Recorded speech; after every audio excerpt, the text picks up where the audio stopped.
আমাদের ঈমান মজবুত হবে কেমন ভাবে? আমরা মুসলমান, কিন্তু আমি শুনেছি যে এই এলাকায়, এই গ্রামে বহু আলেম ওলামা আছে, বহু আলেম ওলামা আছে। আলহামদুলিল্লাহ, আমি তো মনে করি এই গ্রামের পরিবেশ আলহামদুলিল্লাহ খুবই ভালো। নামাজি মুসল্লি খুবই আছে, কোরআন পড়নেওয়ালা, হাদিস জাননেওয়ালা অনেক আছে। আমার মনে হয় আর বলতে লাগবে না, কিন্তু দু চার কথা বলে যায়। কোরআন পড়লে কি ফজিলত, আর পৃথিবীতে যত গ্রন্থ আছে সেই গ্রন্থ পড়লে কি ফজিলত। নবীজি বললেন, মান করা হরফাম মিন কিতাবিল্লাহ ফালাহু বিহি হাসানা। যে ব্যক্তি কোরআনের একটি অক্ষর পড়ল, তার আমলনামায় একটি নেকি দেওয়া হবে, আর একটি নেকি হলো 10টি নেকির সমতুল্য। পৃথিবীতে অনেক ভাই ও বাবাজি আছেন, সকাল হলেই খবরের কাগজ পড়তে যান, অভ্যাস আছে।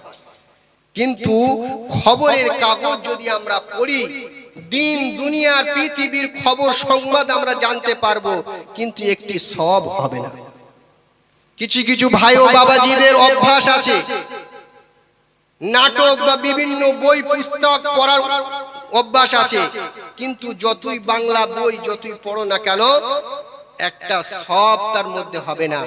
কিন্তু কোরআনের যে ব্যক্তি একটি হরফ, একটি অক্ষর যে ব্যক্তি পড়বে, আমার আল্লাহ তার আমলনামায় 10টি নেকি তার আমলনামায় লিখে দেবেন। একবার বলি সুবহানাল্লাহ। নবীজি বললেন, লা আকুলু আলিফ লাম মিম, আমি বলছি না আলিফ লাম মিম একটি হরফ, বরঞ্চ আলিফ একটি হরফ, লাম একটি হরফ, মিম একটি হরফ। যে ব্যক্তি আলিফ লাম মিম পড়লো, তার আমলনামায় 10টি করে 30টি নেকি তার আমলনামায় লিপিবদ্ধ করা হবে। একবার বলি সুবহানাল্লাহ।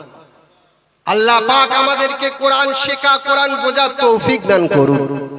নবীজি বিদায় হজে, বিদায় ভাষণে নবীজি একটি হাদিস পেশ করেছিলেন, তারাকতু ফিকুম আমরাইন লান তাদিল্লু মা তামাসসাকতুম বিহিমা কিতাবাল্লাহি ওয়া সুন্নাতা রাসূলি। বিশ্বনবী জনাবে মুহাম্মাদুর রাসূল বিদায় হজে, বিদায় ভাষণে নবীজি দীর্ঘক্ষণ সাহাবাদেরকে সামনে রেখে তিনি বিদায় ভাষণ তিনি পেশ করেছিলেন। নবী আমার একটি হাদিস তিনি উল্লেখ করলেন, তারাকতু ফিকুম আমরাইন লান তাদিল্লু মা তামাসসাকতুম বিহিমা কিতাবাল্লাহি ওয়া সুন্নাতা রাসূলি। বিশ্বনবী জনাবে মুহাম্মাদুর রাসূল তিনি বললেন, ও আমার সাহাবারা, আমি নবী দীর্ঘদিন পৃথিবীতে থাকার জন্য আমি নবী আসিনি।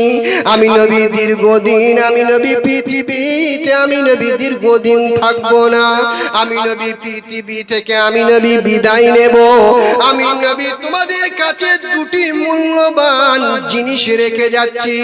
এই দুটি জিনিসকে যদি তোমরা মজবুতির সঙ্গে আঁকড়ে ধরে থাকো, তাহলে কোনোদিন কোনো সময় পথভ্রষ্ট হবে না।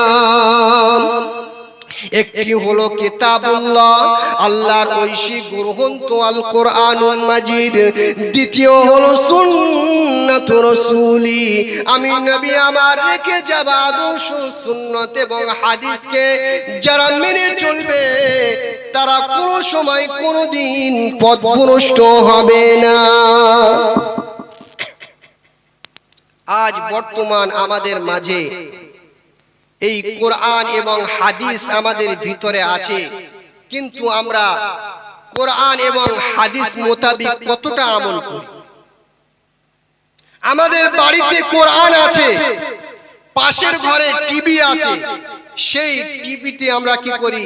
আমার একবার ছেলে গিয়ে সেই টিভিটা মুছছে, আমার বৌমা গিয়ে একটি গ্লাভ লাগাচ্ছে, কিন্তু তার পাশে যে কোরআন আছে, কোরআনের একটি গেলাপ নেই, সেই কোরআনের আমরা কোরআনকে আমরা সম্মান করি না, কোরআনকে আমরা তেলাওয়াত করি না। কোরআন অপেক্ষা করে কবে শবে বরাত আসবে, কবে শবে কদর আসবে, কবে মানুষ মারা যাবে।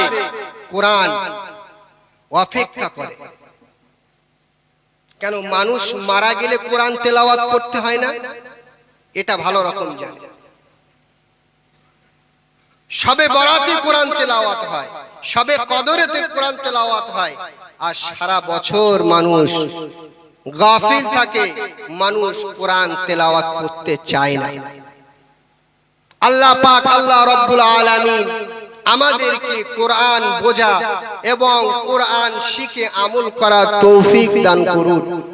আমার পরবর্তী বক্তা তিনি এসে গিয়েছেন, তানাকে বসিয়ে রেখে কথা বলা তো ঠিক নয়। যাক, যতটুকু আমি কথা কোরআন হাদিসের কথা বলেছি, এর মধ্যে ভুল ত্রুটি হয়ে গেলে ক্ষমা করবেন। আর আমলি জিন্দেগি আমাদের তৈরি করতে হবে। আল্লাহ পাক, আল্লাহ রব্বুল আলামিন